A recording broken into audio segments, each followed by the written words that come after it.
some of my favorite podcasts have really interest in intros, to the point where that's sometimes the part I look forward to the most, is like singing along with the intro. So it would be cool to come up with some kind of intro to start. I'm not suggesting I sing, but I did finish sometimes to like entertain myself in the edits I go and do after I film something. Before I put the camera away, it's so cringe. I don't know why I'm admitting this, but I'll like sing to the camera and get right up close here and sing, pretend I'm performing, or dance out of shot or something. And then when I go and edit it, I see it and it gives me some entertainment. So maybe I'll go for an intro. Maybe it's a bad idea. And someone mentioned to me, my girlfriend mentioned to me that I waffle so much at the start. So I'm just going to jump straight into it today, even though I've waffled quite a lot to get here. Unfortunately, it really is that simple. I'm actually in the process of making a YouTube video loosely along the lines of this.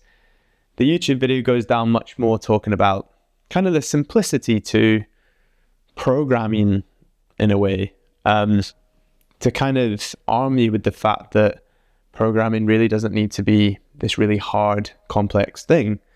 There's so many different ways to skin a cat, as they say. And I sent an email out about this today, and it kind of got me building a mixture of stuff where I am just fucking sick of it.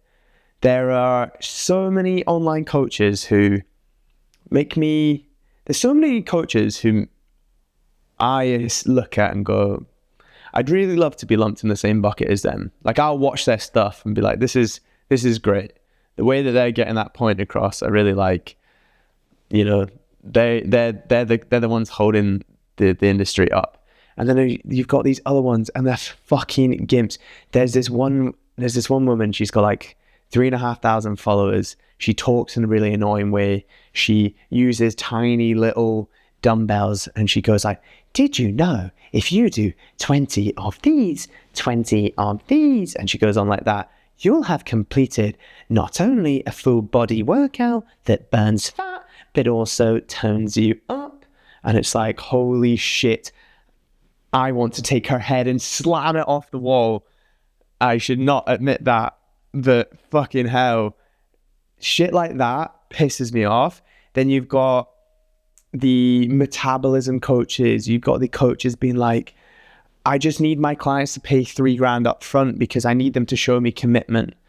And I'm sick of it. So you've got all of that, coaches being annoying. And then you've got the industry overcomplicating something that really boils down to quite simple things. So let's quickly go through it. The simple tick list we're going to go for. We're going to aim for 2 grams of protein per kilo of body weight. If we're trying to lose body fat, we are going to enter a calorie deficit of a certain amount decided by how much our tolerance for hunger is, although there is evidence to show that a more aggressive deficit might make you feel less hungry than a less aggressive deficit, which would be surprising given you'd think if you were eating less, you'd be hungrier. But anyway, we're not getting into that today. So we're saying 2 grams of protein per kilo, some form of energy deficit. We're going to get you lifting weights, let's say 3 or 4 times a week. It'd be awesome if you could do a sport or something like that once a week to get a bit out of breath, but that's an optional one. And then we're going to get you generally moving quite a lot, aiming to do like 10,000 steps. You do those 4 things, you're going to get in shape. That's kind of the simplicity of it. And then you keep doing it. And eventually you're going to get to a point where you kind of plateau with that energy deficit, or you get to a point where you're lean enough that you go, do you know what, I'm going to eat at a maintenance or maybe a small surplus now, and I'm going to try and build some muscle, build a decent frame. And that's where loads of people are like, oh yeah, but I don't want to get too big. It's more on the female side. And it's like, brother, if you're listening right now, I'm tensing to the camera. I fucking have been desperately trying for 14 years to get too big. And okay, I'm bigger than average, but I'm pretty fucking ordinarily sized. So we got, that is essentially the simplicity of the fitness industry. But instead we got people going, don't eat carbs, they'll make you fat. Hopefully these impression voices I do aren't as annoying as I imagine they sound. What is my other classic? Don't eat after 6 p.m. You have to eat in a 4-hour window. There's always fucking weird rules around when you can eat, what you can eat.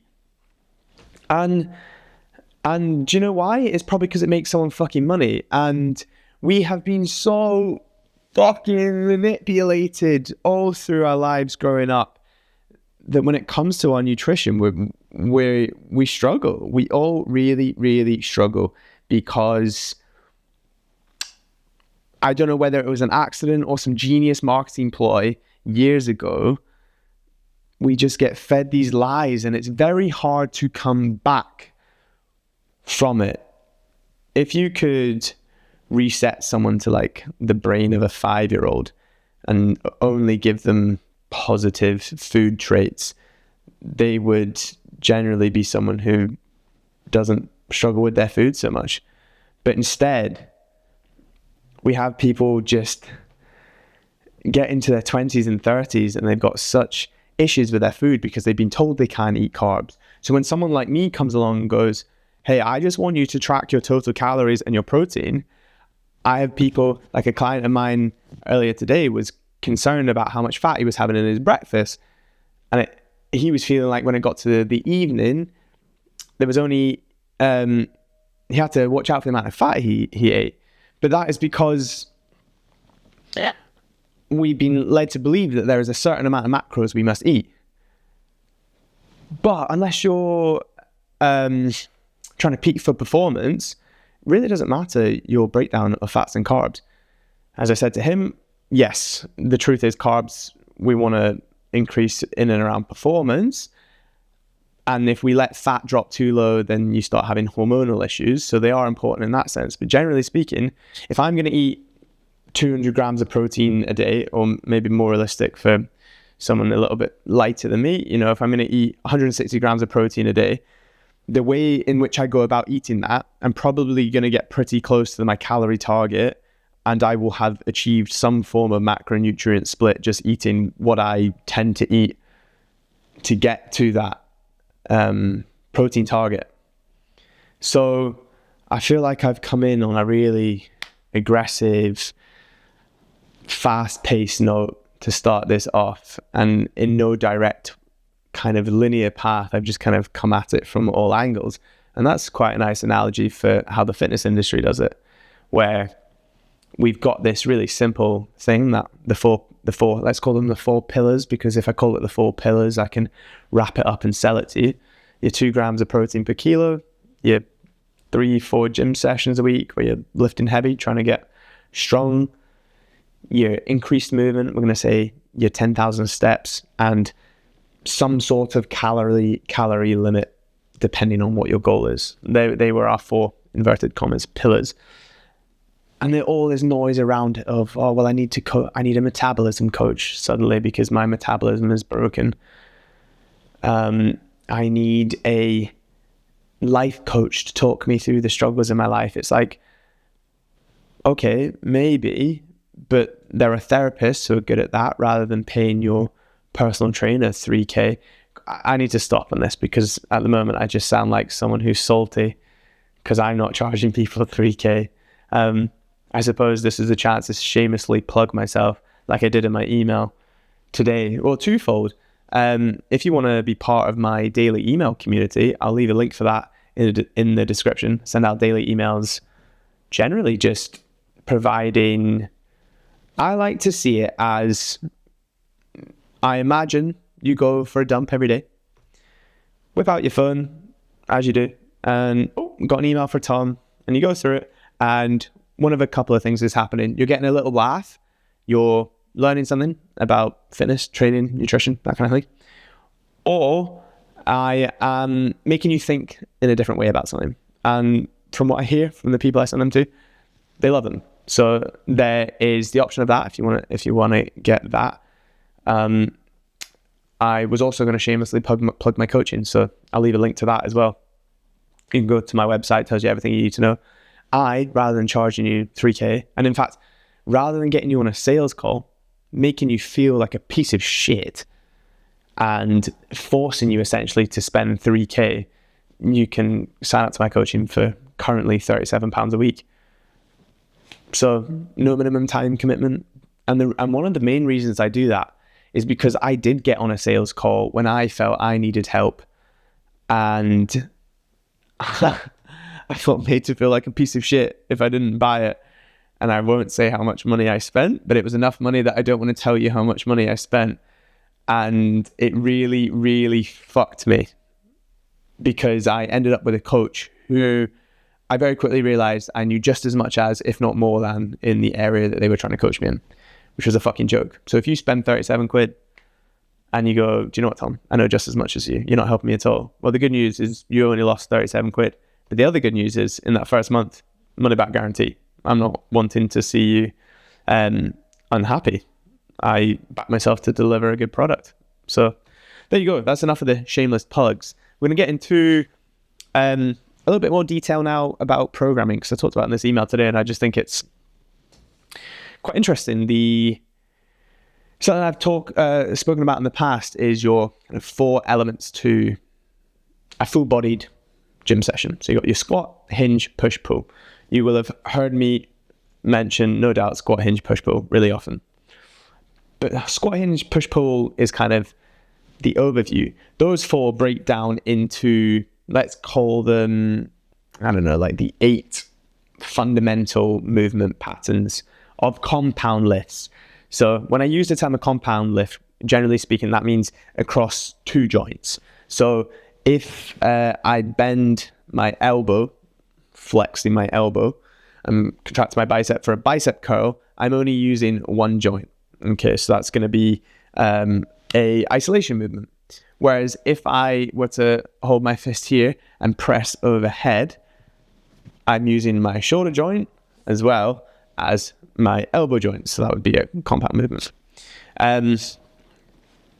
But so the squat, we're going to break into 2 parts. So we've got it's like I was waiting for you to answer that there. We've got a knee dominant squat and we've got a hip dominant squat. So what do we mean by those? So knee dominant squat would be, well, the first thing to think about here is when we do a squat pattern, the more bend you get in your knee, the more quad you're going to use. So the general rule of thumb is if you can get your calf to touch your hamstring, you've got maximal bend in your knee. So that's going to be really quaddy.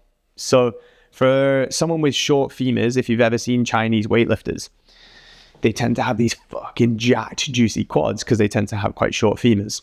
Whereas your typical woman in a gym has quite a long femur being your thigh bone, in case you're not familiar with that. So they get much less bend at the knee. So a squat can be quite a hip dominant exercise for them. So a way that we can make a typical back squat knee dominant, i.e. quad focused for everyone, is to raise your heels. So heel raise squat, you're going to end up being able to get your hamstrings right down to your calves, and therefore you're going to feel the focus on your quads much more. Whereas let's look at something like a Bulgarian split squat. So if we do a Bulgarian split squat in a hip dominant way, we're going to look to make a 90-degree angle between your like your upper leg and your lower leg. So as we come down that front leg, we're going to get to 90 degrees. Now, because we got to 90 degrees, we've got very little bend in your knee, which means that we're going to prioritize your hip. Hip muscle here is going to be your glutes. So there is your kind of 2 differences. So when we're thinking about squat, we're thinking about, are we doing a knee dominant squat or hip dominant squat? Are we looking to train the quads? Are we looking to train the kind of glutes? Then we've got hinge. So the hinge breaks into 2 parts as well. We've got hip extension and we've got a knee flexion. So knee flexion is kind of like the bending of the knee. So a classic knee flexion exercise would be the one people love is a Nordic curl. If you're not familiar with what Nordic curl is when people kneel on the floor You get someone to hold your heels, and the idea is you like slowly lower to the floor. And if you're an absolute unit, Lewis Berg, I went to uni with Lewis Berg, I played rugby with him, absolute fridge of a human, jacked unit. Spotting him on this exercise was a nightmare because he was able to lower himself to the floor and back up, and you almost felt like you needed one person on each leg to be able to do that. But that's like the gold standard for being able to do that. That's an incredible strength there. But the more classic one is either a prone or a seated hamstring curl would be how we train that.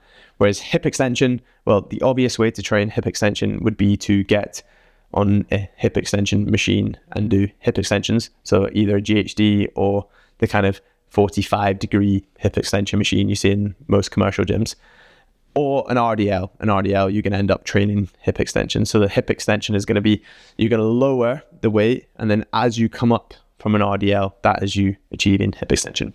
But so we break into two parts there.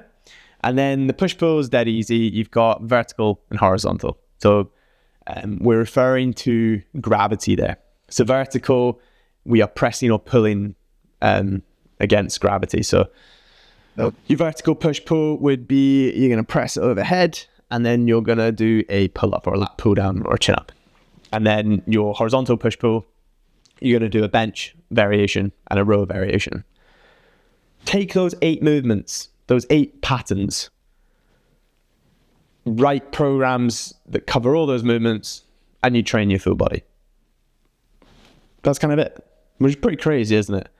Now, you hear words like extension and flexion, and it starts sounding a bit fancy and hip dominant and knee dominant, but it's like, are we going to do a quaddy exercise, a glute exercise, a hamstring exercise that involves bending your knee, a hamstring exercise or posterior chain exercise that involves not bending your knee? And then are you going to push and pull up and down, or are you going to push and pull like kind of like away into your body?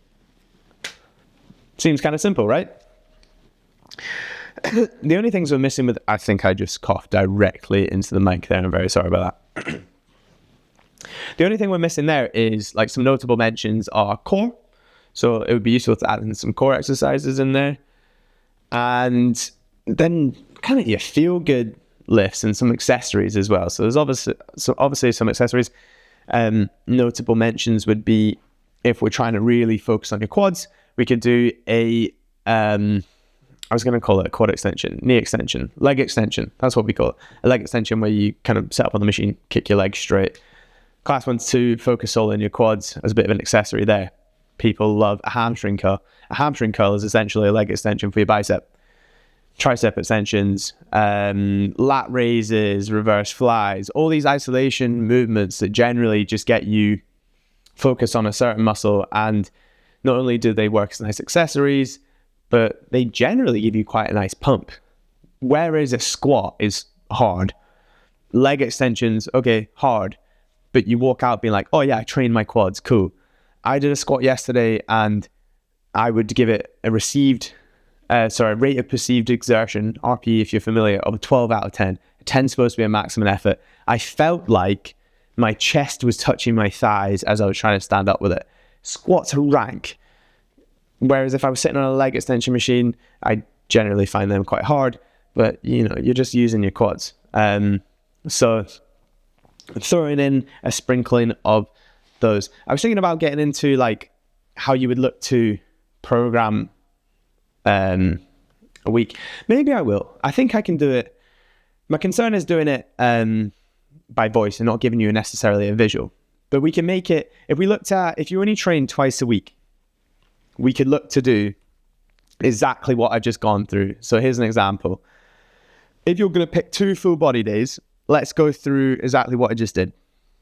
And this is like a classic thing I have done in the past. Like when we were playing, when you're doing performance, in terms of like you're playing a sport like rugby, there's only going to be a certain amount of gym sessions we can do because we want to maximize our time actually doing our sport and get that minimum effective dose in the gym. So we would use this kind of template a lot there. So let's say full body session 1, we're still going to go squat, hinge, push, pull. Our squat, we're going to do a heel elevated squat. So we're going to really focus on developing the quads on that. We're then going to go into an RDL for our hip extension.